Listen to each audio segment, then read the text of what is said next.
क्योंकि आरोप आपके पुराने साथी लगा रहे हैं।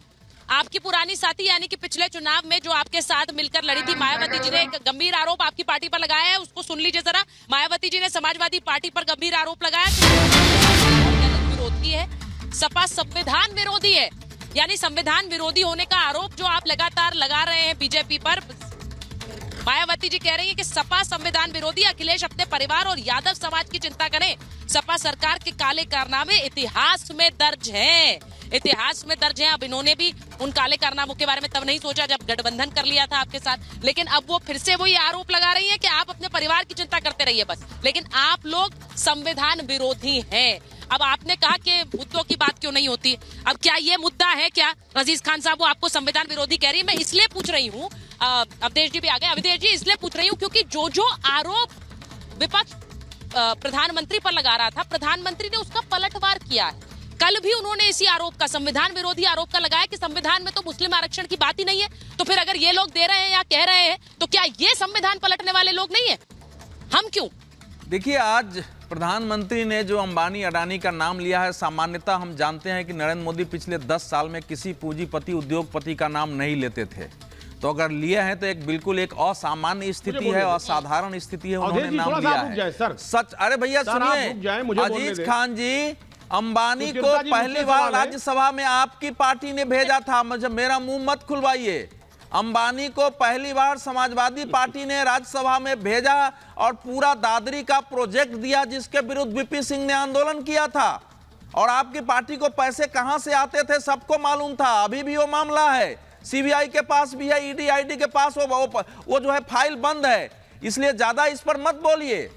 मैं ये कह रहा हूं कि देखिए, अंबानी को या अडानी को कांग्रेस के राज में बढ़ावा मिला, कांग्रेस के राज में ही वो देश के उद्योगपति बने, कांग्रेस के राज में ही वो देश से बाहर बड़े बड़े बने, दुनिया के बिलियनर भी बने। कांग्रेस ने 10 साल के शासनकाल में बार बार नाम लेके क्या अपना पाप ढकने की कोशिश की थी? और बाकी अगर उनके पैसे अकाउंट सीज होने के बाद उनके पास अगर पैसे नहीं थे और आज इतने शानदार तरीके से चुनाव कांग्रेस लड़ रही है, तो उसको बताना चाहिए ना कि ये पैसा हमने कहां से लिया है। हमने अंबानी अडानी से लिया है कि नहीं लिया है, क्योंकि उद्योगपतियों को पैसा देने का अधिकार है। वो बीजेपी को भी दे सकते हैं, कांग्रेस को भी दे सकते हैं, लेकिन अगर आप गाली दे रहे हैं और उससे पैसे ले रहे हैं, इसका मतलब आप देश को धोखा दे रहे हैं। तो ये चीजें क्लियर होनी चाहिए। और जहां तक बाकी प्रश्न है इस देश में, देखिए, प्राइम मिनिस्टर ने केवल इतना कहा है कि हम मुस्लिम आरक्षण के विरोधी नहीं है, धर्म के आधार पर आरक्षण के विरोधी है जो संविधान सम्मत नहीं है। ये कांग्रेस उस धारा के विपरीत जा रही है जो संविधान सभा ने किया, उसमें कांग्रेस के लोग थे। बीजेपी ने, जो नरेंद्र मोदी सरकार ने जो इकोनॉमिकली वीकर सेक्शन में जो दिया है उसमें मुस्लिम भी है। जो भी इकोनॉमिक वीकर है एक संविधान सम्मत चीजें हैं उसमें जाएगी। लेकिन कांग्रेस इस समय जिस तरीके से चुनाव को पूरा मोड़ने की कोशिश करे कि पूंजीपति मार रहे हैं, भाई आप बताइए पैसे कहां हैं? अब बता रहे हैं जैसे अंग्रेजों ने कहा कि इस देश का तो अपना नस्ल भी नहीं है, इस देश में तो सारे प्रवासी हैं। एंथ्रोपोलॉजी यहाँ की जांच लो, किसी के नस्ल में मंगोल है, किसी के नस्ल में सेंट्रल एशियन है, किसी के नस्ल में यूरोप है।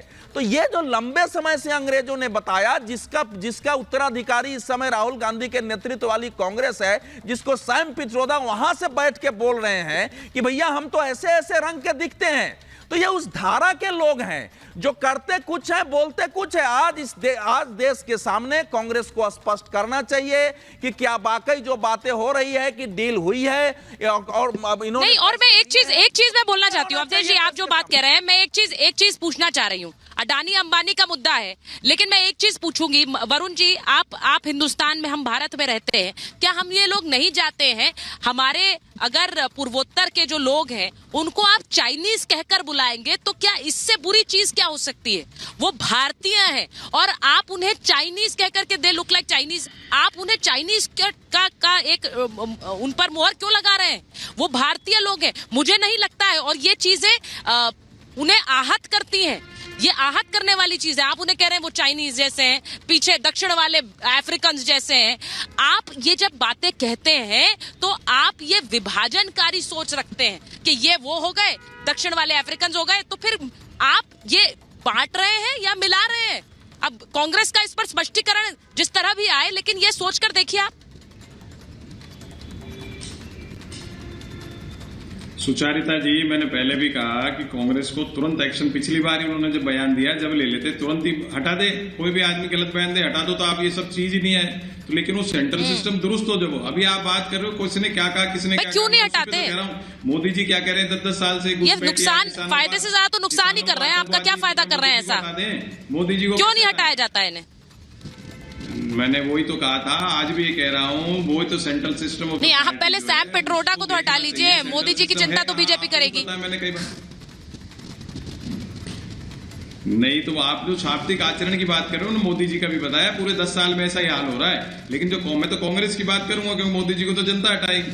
मैं कह रहा हूं कांग्रेस पार्टी में जो सेंट्रल सिस्टम है उसको दुरुस्त करने की आवश्यकता, मैं कितने साल से कह रहा हूं, वो दुरुस्त होता था, आज ऐसी बात नहीं होती। आज भी अगर दोबारा उन्होंने कहा है अभी हटा दे, 5-15 मिनट में हटा के साफ कर दे, तो ये सब चीजें एक्शन लोगे तो दूसरा कोई बोलेगा नहीं। अब आप कांग्रेस की क्या स्थिति है ये भी बात कर रहे हैं, कांग्रेस के जो प्लेटफॉर्म को यूज कर करके जिनका कांग्रेस बैकग्राउंड से कोई लेना देना नहीं है, 3-4 साल से कांग्रेस में प्लेटफॉर्म को यूज किया, टिकट लिया, पद लिए और बीजेपी में भाग रहे हैं और आरोप लगा रहे राम मंदिर का। तो कांग्रेस की स्थिति ऐसी बना दी गई है कि आप कांग्रेस में आइए, चौपाटी की जैसे बॉम्बे में चौपाटी है, आप सब चाट पकौड़ी खाइए, वापस चले जाइए बीजेपी के पास किसी को।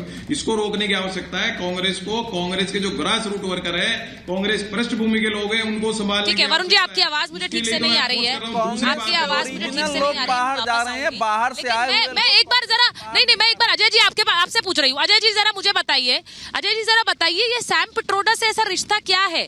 मुझे लगता है जैसा मैंने कहा कि ये फायदे से ज्यादा तो नुकसान ही पहुंचा रहे हैं। एक बयान है, उस पर पहले आप लोगों ने छक्का मार दिया, अब दूसरा बयान एक और ऐसा आया है और ये वाकई आहत करने वाला बयान है, क्योंकि हम लोग खुद देखते हैं व्यक्तिगत रूप से जो नॉर्थ ईस्ट के लोग हैं या पूर्वोत्तर के लोग हैं, उन्हें आप चाइनीज कहिए, उन्हें पसंद नहीं आते हैं ये बयान। बिल्कुल पसंद नहीं आते हैं, और मुंबई के लोगों को आप अरब का लोग बताइएगा तो किसी को पसंद नहीं आएगा, और दक्षिण के लोगों को और काले लोगों को आप अफ्रीकी कहिएगा तो किसी को अच्छा नहीं लगेगा। ये रंगभेदी बयान है, ये सोच दर्शाता है कि कितनी जहरीली सोच है इनकी सोच। और सैम पित्रोदा से रिश्ता तो ऐसा है जिसको आप कह सकती हैं कि एक तरह से पालक पनीर है। कांग्रेस पार्टी, गांधी परिवार और सैम पित्रोदा अलग हो ही नहीं सकते हैं। राजीव गांधी के एडवाइजर रहे, इनको टेली कम्युनिकेशन का जनक कहा जाता है। 30-35 साल कांग्रेस का मैनिफेस्टो बनाते हैं। राहुल गांधी के विदेश के जितने शोज हैं यही ऑर्गेनाइज करवाते हैं, पैसे दे दे के यूनिवर्सिटी में लेक्चर करवा देते हैं। ये सब तो होते रहेगा। ये सोच है, पूरे घमंडियों की सोच है इसी तरह से कि देश को इसी तरह से बोलते रहो, अपमानित करो। पता नहीं इनको क्या सैडिस्टिक प्लेजर मिलता है इसमें, यानी वो तो ये जाने। मैंने बड़ा अजीज खान से पूछा था कि भाई वोट जिहाद का क्या करेंगे। चलिए सैम पित्रोदा का तो जो होगा, कांग्रेस पार्टी ने अपने आप को दूर कर रही है, लेकिन दूर हो नहीं सकती है, ओवरसीज कांग्रेस के अध्यक्ष है। ये वोट जिहाद का क्या कीजिएगा सुचरिता जी? वो तो अमेरिका से ज्ञान दे रहे हैं, यहाँ पे तो उत्तर प्रदेश में बैठ के ज्ञान दिया जा रहा है वोट जिहाद करने को। वोट जिहाद का क्या करेंगे? उस पर अजीज खान कुछ बोल ही नहीं रहे, चुप हो गए वोट जिहाद पे। किससे जिहाद करवाना है, किससे जिहाद करवाना है अजीज जी? अब बताइए वोट जिहाद का क्या मतलब हुआ? लव जिहाद सुना था, वोट जिहाद ले आएंगे। अब कितने जिहाद करेंगे आप लोग? इस देश में सिर्फ जिहाद ही होते रहे क्या?